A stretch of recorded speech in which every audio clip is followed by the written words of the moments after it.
puyeng sia karena hukum Allah di dunia kene puyeng di akhirat lebih puyeng sia. Mantap ulah ngeunah-ngeunah kuari jadi pejabat tapi teu masantren teu nyahueun ka Allah teu nyahueun wajib di Allah anu mustahil di Allah teu nyahueun kana syariat-syariat Allah kan ngaranna puyeng lantaran teu masantren kuari huhahe make dasi make sepatu sabodo sia sakedeung deui sia kapanggih jeung Allah di dunia bae buta di akhirat leuwih buta sia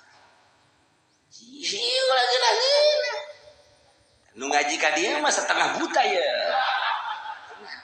ada deres ugal minggu nya ada dicekokan we udah sadar remeng-remeng lah mun cara mata mah ieu teh ngan katarak doang nah itu mah di kota nu delok ngaji teh mah buta teh mah total ieu mah katarak ieu mun dekat neraka teh mah deukeut aing deuleu neraka belok nya deres sebab air remeng-remeng ieu mah pentu nyawunan jepur aja mah rada deres sila asana seuneus teh mah belok.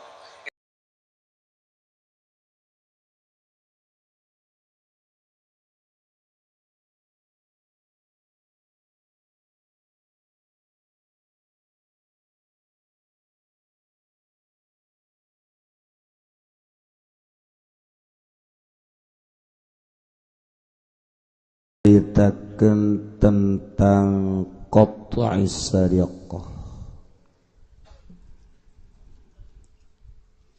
Disyaratkeun pikeun dikenakeun hukum qat'u bagi pelaku maling, nyopet, nyolong, korupsi.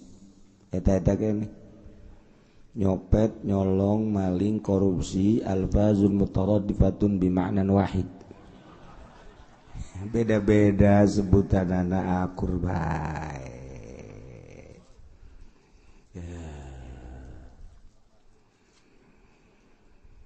Nomor kahiji cek tadi teh kaunu huruf adinarin khalison kudu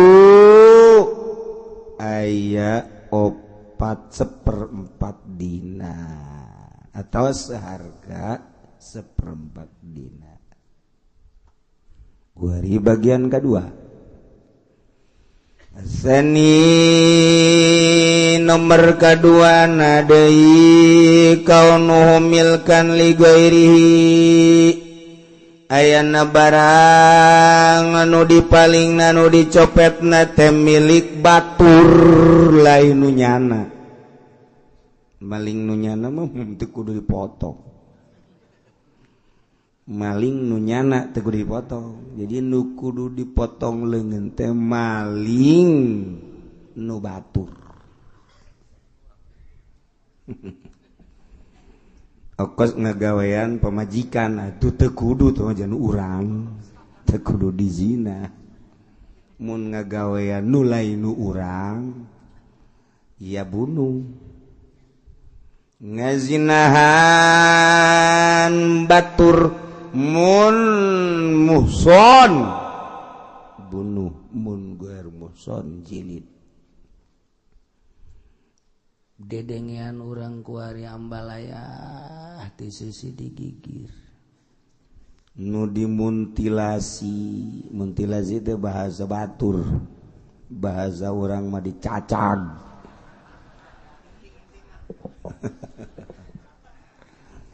Aduh, Masya Allah. Aya anu dicacag diragaji, aya anu diasupan pacu, macam-macam. Ya Allah, dedengan. Aya budak letik umur 2 tahun, umur genep tahun dizinahan. Masya Allah. Itu gua boga pikiran. Umur 2 tahun mah tuh orok atuh maning ka kebo. Gua dapat ka orok. tertampung kuari usulan-usulan masyarakat bagi jelema anu melakukan kebiadaban zina supaya dipotong boboganan atawa dikebiri. Ya budak eta mah tidak mendasar atuh kos gitu. Tilok ngaji ka Cilongok tambah jelema. Ngajina di Kiai Golkar bae masih kena ya pertimbangan ngaji malah mun jelas takos gitu kumaha tah usulan orang waihan beres selesaikan asupkeun ka sumur parem cor beres bunuh tama kisos walakum fil qisasi hayatu ya ulil albab. Lamun hayang damai di negeri Indonesia khususna umumna di seantero negara terapkeun hukum Al-Qur'an. Ketika aya nu zina muson isos ranjam, ketika gue remuson cilid selesai mulai nu zina deh iman nu zina dikawin ke atuh geuraeun biasa cak tatanggana aing endeg geus sia ge dikawinkeun gratis deui atuh ngeunah teu salah ngahukum. Haju di Indonesia teh diterapkeun teh hukum Al-Qur'an. Atuh sabodo teman nu ngageugeuh Indonesia. Mimiti RT datang ke presidennya nggakeun sadaya-daya. Cenah urang mah Pancasila. Pancasila teh lambang negara Indonesia. Eusina mah di jerona Al-Qur'anul Karim tama lambang. Kos Arab lambangna pedang. Lambang Pancasila di jerona satu ketuhanan yang Maha Esa. Ketuhanan yang Maha Esa teh ilahun wahid. Pangeran. Tritunggal teu asup. Satu ketuhanan yang Maha Esa. Tinggal diaji di negara urang. Presiden harus menginstruksikan mari kita sama-sama mengkaji Pancasila. Satu adalah ketuhanan yang Maha Esa. Mari kita sama-sama mengkaji. Siapa itu Tuhan yang Maha Esa? Coba atuh di istana heulana. Ulah wa KKSD di istana raji ketuhanan yang Maha Esa. Saha? Nggak datangkan, lamun nu bisa, aduh nggak datangkan orang lembur. Misalnya di luhur nu becus, atuh datangkan di handap. Oh, ketuhanan yang Maha Esa itu punya sifat yang wajib 20 dan yang mustahil 20. Itulah namanya sifat 20. Nah, orang lembur tanu bisa gitu. Orang kota mah teu becuseun pas gitu. Sembarangan cenah ki uji mokos gitu pinteran di luhur. Mun pinter ge meureun nya balener. Ayo sia ngomong naon, soekeun sungut sia ku aing. Mun pinter ge balener beureunan, buktina teu balener, berarti teu becus nya. Cenah nyana jararago, ngomong doang jararago ge. Tah, ieu ketuhanan yang Maha Esa teh ulah diteundeun di tembok. Boh di istana nabeng. Di DPR nabeng. Dibawa deui di jas tololna. Pakai baju anu semu. Ya coklat aya, hideung aya. Tuh, eta teh dibawa. Waduh Pancasila. Jerona ketuhanan yang Maha Esa teu pernah diaji. Buktina DPR korupsi. Soekeun habak. Naonna atuh sabodo naonna. Ketuhanan yang Maha Esa tak aji heula sok aya jawab coba ketuhanan yang Maha Esa. Cenah eta bahasana ketuhanan teu masalah lamun diaji mah. ketuhanan yang Maha Esa eta atuh Allah ajeun kuku bahagia. Jih, kumaha. Tina ketuhanan yang Maha Esa mah lain Allah bae eta mah patung ge. Itu ngajina nu bener. Ngaji Pancasila nu bener. Tah ngaji nu teu bener dibelok-belokeun. Geus boro-boro Pancasila urang ge ku hari Quran dibelok-belokeun. Aduh eta mah lambang doang. Lambang doang geus kitu. 1, 2, kemanusiaan yang adil dan beradab. Aji atuh kusia. Kemanusiaan yang adil dan beradab, kumaha ngaran adil, kumaha beradab. Aisyah beradab henteu. Tinggal gitu bae geus. Beradab henteu sia. Iya maksudnya Iya Pancasila na bener ngan ngajabarkeunana jeung pelaksanaan nu kurang bener. Baheula mah aya penyuluhan P4. Boh ka pondok pesantren ka dieu termasuk ka Cilongo. Penataran P4 zaman Pak Harto. Wow, mantak santri Cilongok mah jarago. Jarago P4 na lantaran geus ditatar di zaman Pak Harto teh ditatar bukuna ge aya sakieu mah. Kuari ka mana cenah kieu dibelem. Kuna geus aya di kitab kabeh atuh. Malah mah ketika penatarna natar santri ditaranya ku santri teu bisa ngajawab. Ngan sapoe doang isukna teu daekeun deui ka dieu. Dibalik hayo sia nu natar, santri teh emang santri kumaha aja santri mah setengah jelema apaan. Setengah jelema nya mah atuh. Teu bisa ditatar ku baturnya mah. Kira-kira nu natarna ya geus kayawan ya wae ditatar deui sia. Atuh nu natar 3 kabupaten, natar santri, begitu natar ke manusia non ketuhanan yang Maha Esa ditanyakeun dalilna, UKI ikungna. Bapak udah enggak usah natar ke sini dah Pak, ntar saya aja yang natar dah. Wah tuh nya marah, dimarahan deui ku santri, di pondok-pondok aing cenah. Wah teu beres si santri mah teu beres. Enggak sapoe doang isukna udah ganti deui penatarna, leuwih parah. Teu bisa asal teu nyaho dalil bae jeung santri mah bahaya. Ongkos pejabat Assalamualaikum na puluh ya pelaya bahagia bae santri mah kulo mas kalemes kulo dah teu bisa salam-salam macan gitu. Alhamdulillahirabbil alamin. Turun. Boro-boro mimpin negara sia. Alhamdulillah ge teu becus. Ngedak mun kira-kira jadi pejabat eta bae nu rapi salam. Apalkeun heula tah kunyana tah di kamar sorang men sala mu assalamu berak TK karak. Ya Allah maksudnya lain ngomongkeun nu teu bisa supaya nyana bangkit sebab nyana pamimpin urang mun moal make salam bisa kali geus ulah make salam mun nya teu bisa salam ulah saudara-saudara emang menang kiai atuh sarua jeung jurig maksudna masalah itu lok salam mah jurig ban.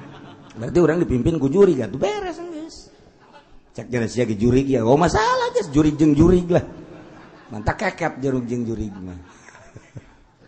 Teu, ieu mun nyaritakeun hukum Islam, hukum Al-Qur'an mun diterapkeun aman. Cak Allah nu nyieun dunya. Walakum fil qisasi hayatu ya ulil kuari cenah henteu moal aman-aman. Ulah cak polisi ulah diterapkeun hukum Islam. Emang kunaon? Lamun aman aing eueuh gawe. Cak polisi. Aing kurang aman, mah amun kurang gawe aing eueuh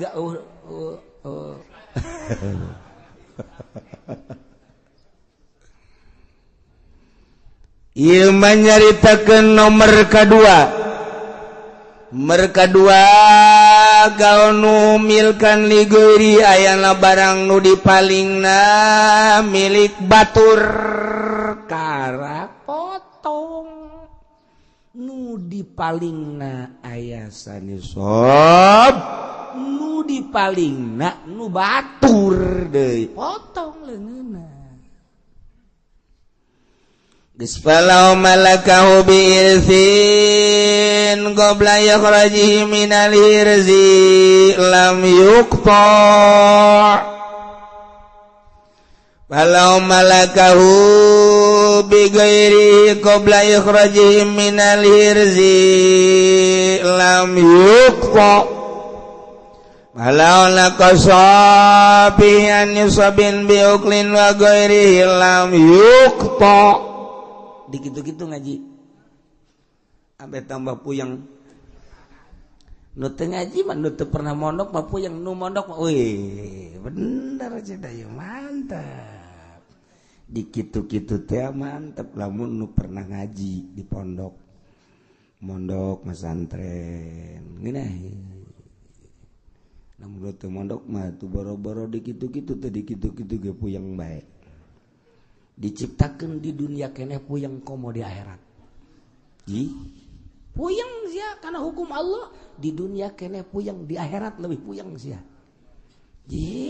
mantap ulah ngeunah-ngeunah ku ari jadi pejabat tapi teu masantren teu nyahueun ka Allah teu nyahueun wajib di Allah anu mustahil di Allah teu nyahueun kana syariat-syariat Allah kan ngaranna puyeng lantaran teu masantren ku ari huhahe make dasi make sepatu sabodoh sia sakedeung deui sia kapanggih jeung Allah di dunia bae buta di akhirat leuwih buta sia ulah geunah-geunah nu ngaji ka dieu mah setengah buta ya tengah rada deres ugal minggu nya ada dicekokan we geus rada remeng-remeng lah mun cara mata mah ieu teh ngan katarak doang nah itu mah di kota nu delok ngaji teh mah buta teh mah total ieu mah katarak ya mun dekat neraka teh mah deukeut aing neuleuh neraka belok nya deres sebab air remeng-remeng itu mah pentunya naon jebur ieu mah rada deres asana seuneu teh mah belok kayak kadi seuneu deui belok ai teu kapanggih ai jalan mah ngan bulak belok bae terus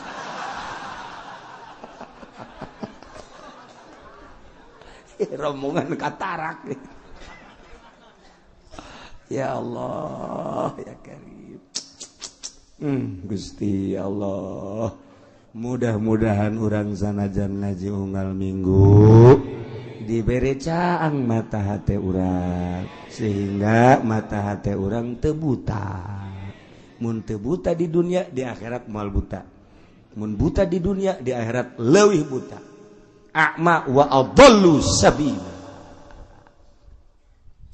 ieu urang keur neangan cacaang supaya ulah buta keur dioperasi mata ieu cicendo aya nu teu bisa dioperasi aya nu teu bisa wah cek dokter udah nggak bisa ini mah udah di kacaan teu bisa dioperasi teu bisa aya anu bisa dioperasi ngan embungeun tetep teu caang-caang aya anu dioperasi hasil operasina gagal beuki buta beuki buta aja ngaji mah ngaji barang datang ka dieu aing muncuna dicarekan bae moal ngaji leuwih buta tah Zaid boga kakak ngaran Khalid keur carita kakana rumah tangga jeung pamajikanana teu boga anak geus kitu ieu ki Khalid rumah tangga teu boga anak teh kakayaanana mah aya di antara kekayaanana adalah motor, mobil, ruko, imah loba. Rugi cenah teh, masyaallah.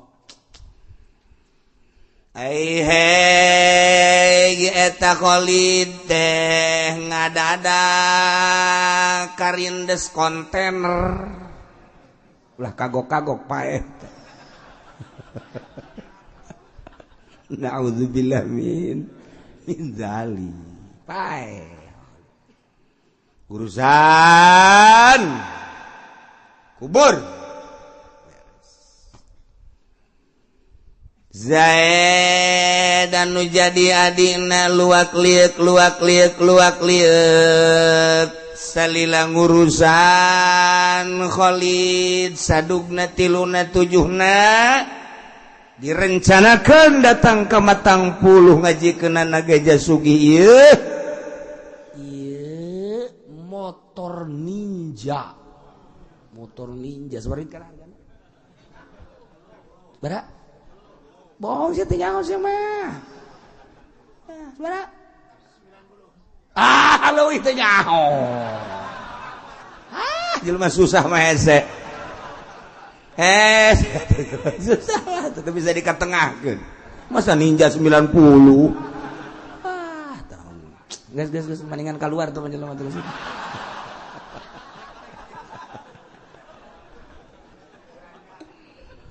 paling Kuki Zaid dipaling buah nyana kabur ya maling motor nu kakakna geus eueuh ieu ribut pamajikanana bawa motor dipaling Kuki Zaid lapor nyana ke kejaksaan melalui sekor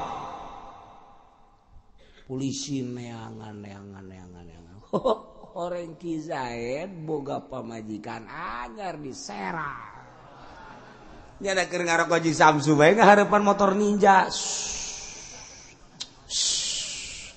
Masya Allah pamajikanana ngorake we di tukangeunana waduh datang polisi tenang bae teh Ki Zaid tenang bae ini Zaid ya? Iya Pak. Borgol langsung. Kenapa saya diborgol? Ikut saya. Enggak usah diborgol Pak, tuh saya enggak akan lari. Enggak. Kemarin juga nyolong motor lari. Pak siapa yang nyolong? Kamu. Ngomong-ngomong gua tembak lu. Pak siapa yang nyolong? Ini motor ninja ini dapat nyolong. Emang ini punya siapa? Lu tolong enggak lu?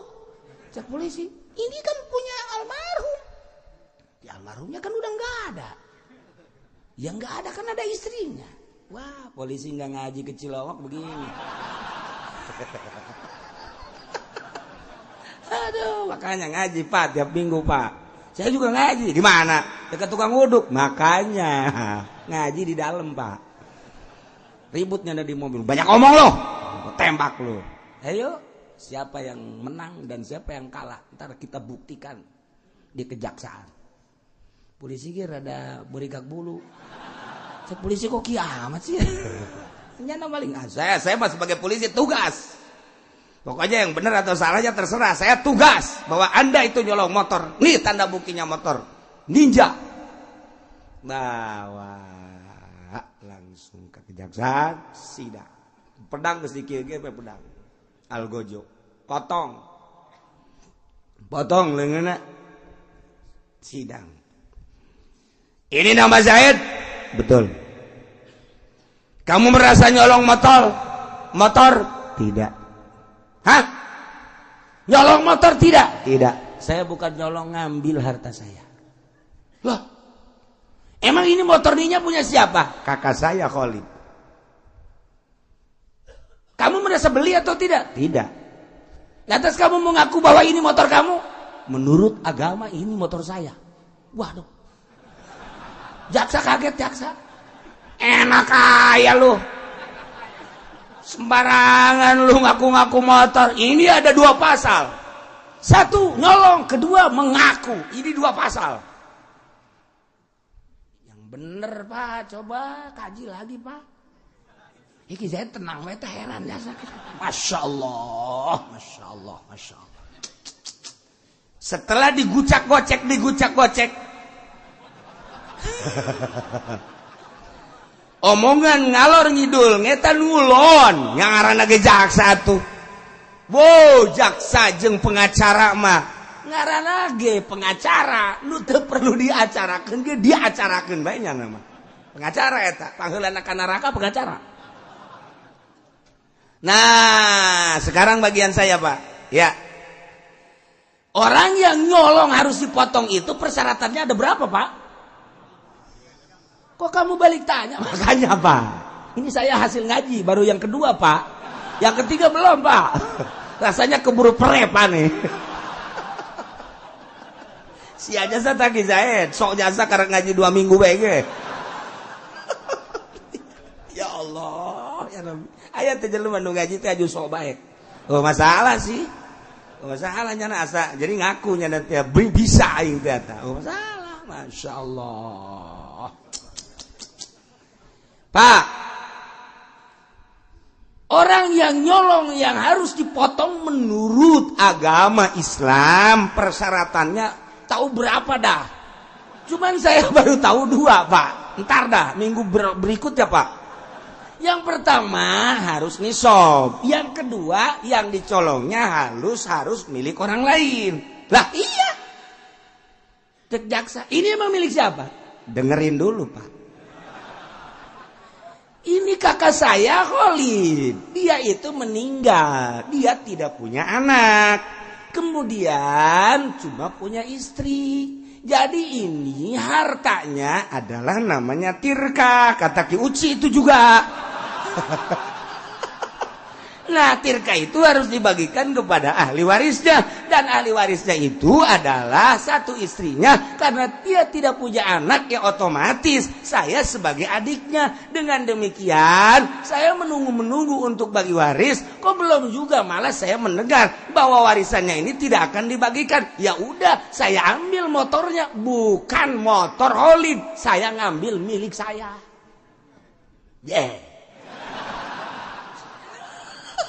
Hakim di Jebian panas ngaji dong. Masya Allah. Lu tahu dari mana? Dengerin, Pak. Asani kaunuhu milkan ligoiri. Ini Ki Zaid mondok aja ngekumaha ge ya. Lain tapi lain di kampung pondok mah santren. Kampung pondok mah dagang karungnya na. Yang kedua, kaunuhu adanya barang yang dicolong milkan ligoirihi itu milik orang lain.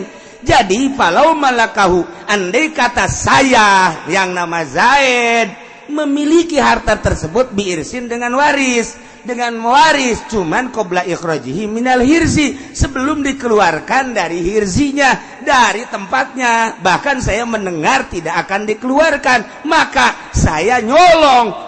Colongan itu lam yukto, tidak usah dipotong tangannya, Pak.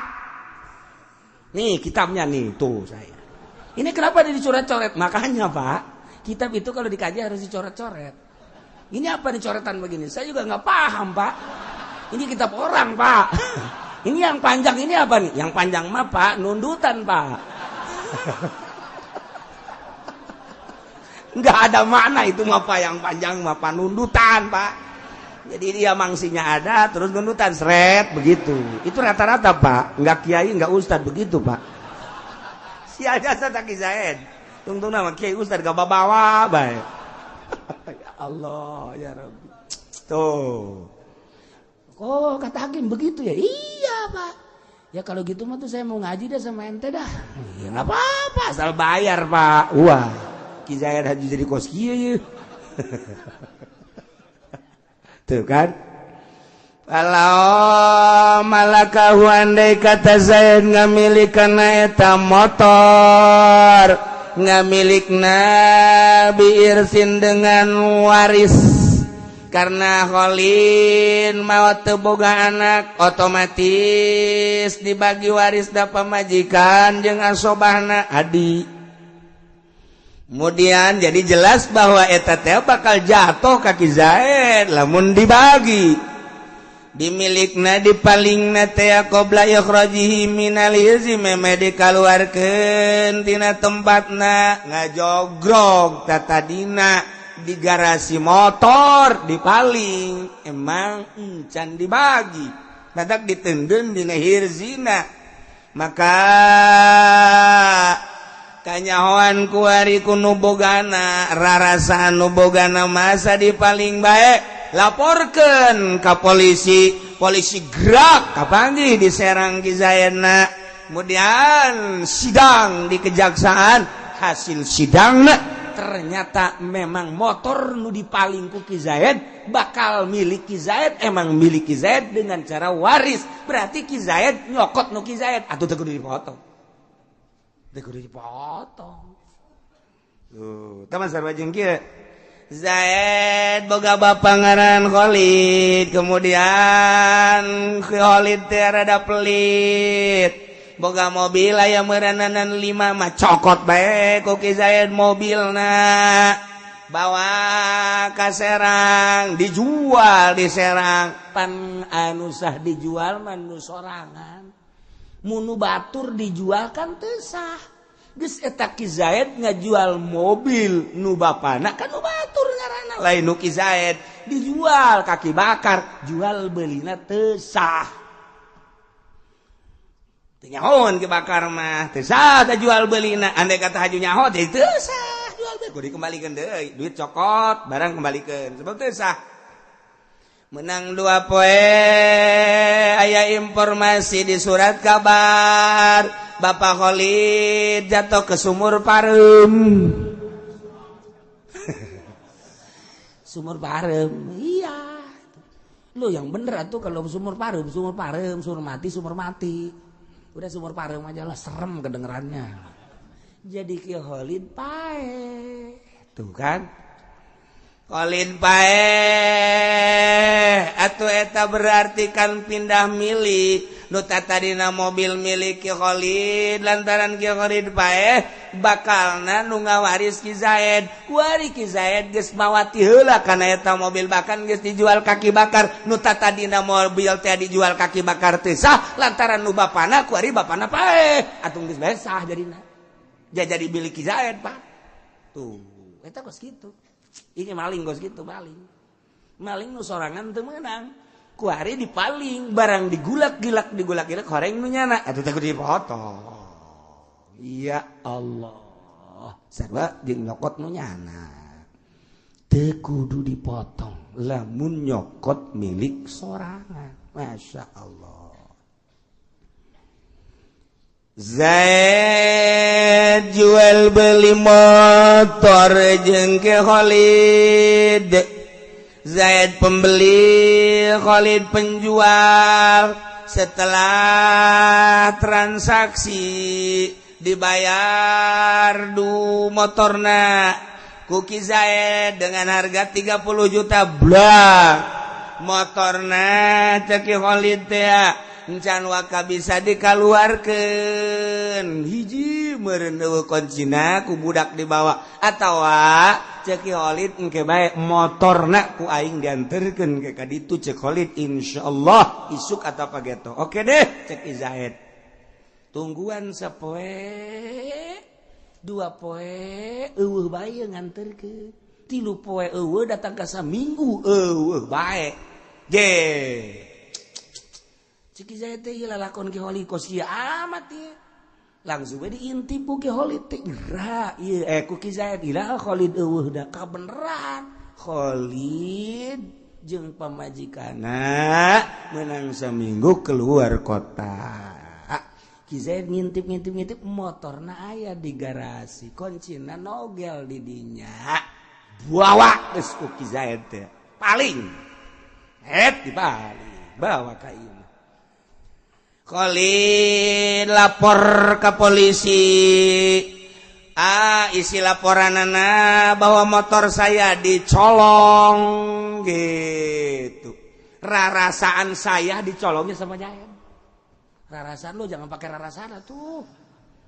Iya rarasaan saya mah cek Khalid ini motor dicolong, yang nyolongnya adalah Pak Zaid. Coba dah. Begitu dicari Zaid bener aya, motorna aya, pewak Ki Zaid. Begitu disidang, Zaid adalah telah nyolong sebuah kendaraan motor. Ceki Zaid Pak, bukan punya orang Pak. Ini saya nyolong motor saya. Mana bisa? Ini udah dibeli sama saya. Mana kwitansinya? Ini kwitansinya. Bahwa saya telah membeli motor ini. Lantas bagaimana ini? apa namanya sejarahnya. Saya itu kan mau ngambil motor kata Ki Holid nanti besok atau lusa. Nanti saya antarkan, saya nunggu 1 hari 2 hari. Kok nggak ada aja 3 hari 4 hari sampai seminggu. Kok kagak ada kagak dianterin. Maka saya ngintip ke situ. Ternyata Holidnya ya kagak ada, lagi honeymoon kali dia. Nah, sama istrinya, maka motor tersebut udah saya ambil. Jadi bukan nyolong, ini mah saya ngambil motor saya, nih kwitansinya. Tapi kan kamu harus bilang, udah tahu bahwa ini motor saya. Bilang juga walaupun bagaimana juga diiyain. Atau kenapa ini Pak Holid bilangnya bahwa motor saya dicolong? Urusan Bapak dengan Holid. Tangkap Holidnya, sono. Tangkap Holid, ini saya biayain tuh, tolonglah di Indonesia. Terus saya biayain, tangkap dia udah. Nanti dihijikan sama saya. Dihijikan. Lu ngomong yang bener lu.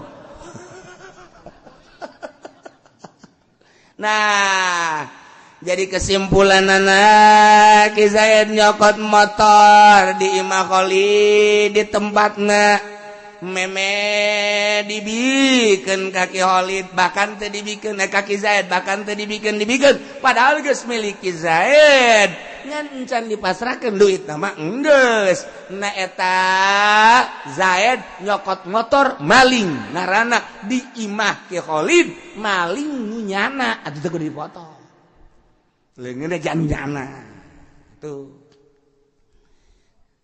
tah mah sarua jeung kieu urang nyaba ka imah babaturan urang barang di deuleu cih ieu sendal aing berarti ya nu maling cenah aing geus bae urang namu ongkoh ka imahnya cokot diasupkeun ka tas urang set nu aing jinganan teu kajian gogo mah ge tanya eta maling sendal maling nu nyana atuh lain maling teh mah nyokot nu nyana deui bahkan lamun kapanggihan nu maling da bisa dilaporkeun ka ditu jadi nyokot maling nu nyana atuh lain maling teu kudu dipotong mantap.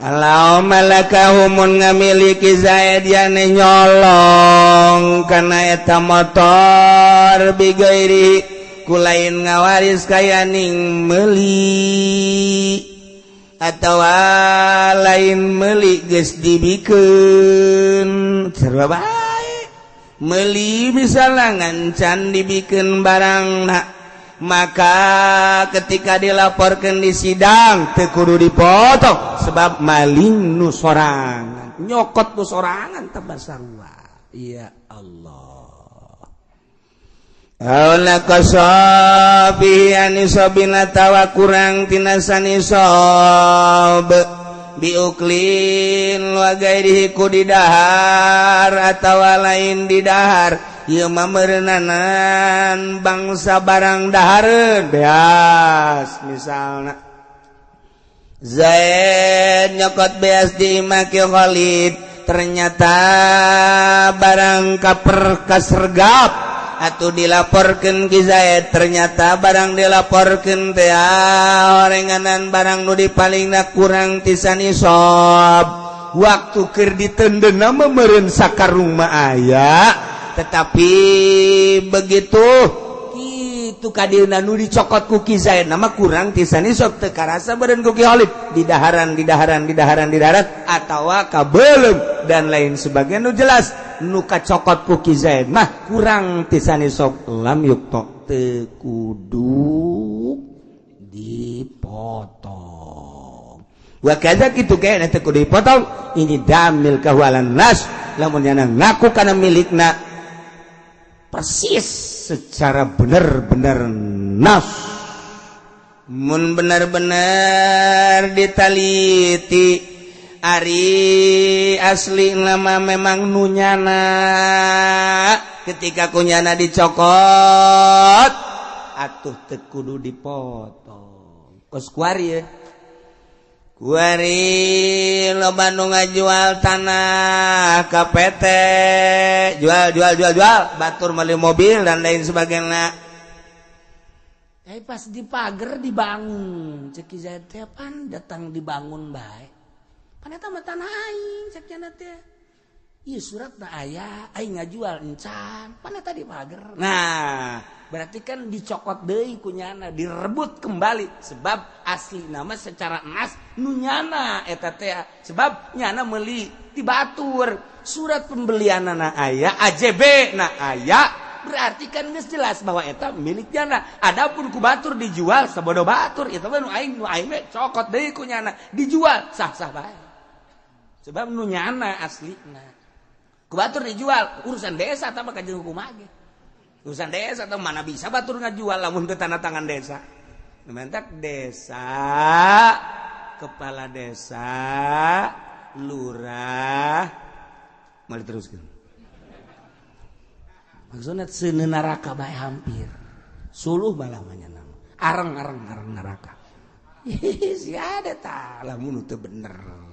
Tapi lamun bener mah Masya Allah berkat lurah ya Allah saya alhamdulillah. Emang kenapa? Saya bisa memiliki kembali karena dibantu oleh lurah. Emang milik saya alhamdulillah. Atau nu tadinya teu beres SPPT na karena lurahna jujur alhamdulillah ieu berkat lurah nu ieu Masya Allah kula jadi timbul SPPT emang nu kula. Data-datana lengkap. Atuh teh mah lurah ka sorga nu kos kitu mah. Ka sorga teh mah Masya Allah alhamdulillah berkat lurah daekeun nyaksian kula bisa kawin deui jeung randa eta lurah. Eta ge setengah sorga oge tah. Ya karim, Masya Allah. Walau saroko mun malingna duaan. Wallahu a'lam.